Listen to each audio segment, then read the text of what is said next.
In today's mini masterclass, we are looking at the full moon and the effect that it has on yours and your child's sleep. Now, this may feel a little woo-woo and it may feel a little out there, but can the full moon affect yours and your child's sleep? Wow. I have been working with families for many years in many different capacities. And honestly, you can tell when it's a full moon just by some children's behaviour. So it's really interesting to see, does this actually impact how we sleep?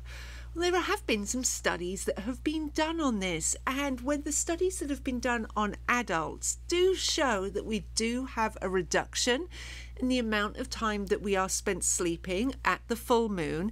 It takes us longer to fall asleep. It takes us longer to get into the REM, into that dream sleep, and we have a shorter duration of sleep.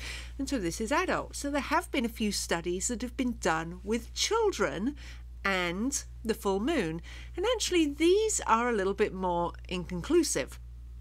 They seem to contradict each other. One was stating that yes, there is a reduction in the amount of sleep by 1%, so not a huge amount. And then another study actually showed that the majority of the children who were studied got more sleep at around the full moon. Now, I will often ask on my Facebook page and within Slumber Academy, I'll ask and I will remind people when the full moon is coming, and then ask the next day how sleep was.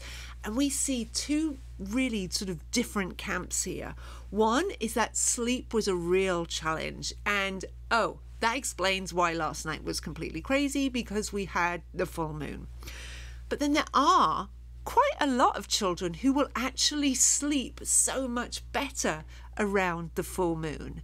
And then, of course, there are going to be some where sleep stays the same. But it does seem to be that there is a large amount of children who do have more disturbed sleep at around the full moon. So why is this? Well, actually, we have no idea why this is. We don't know. We can only guess. Is it to do with the amount of light that is reflected, then the amount of sunlight that's reflected from the moon's surface and makes it lighter? It could be, but it's such a small amount of light actually compared to sunlight that comes from the full moon that that's probably not it. And we really have curtains and blackout blinds, so that isn't going to be impacting things really a huge amount.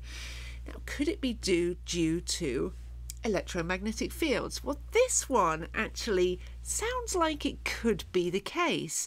We do know that electromagnetic fields can impact how we sleep.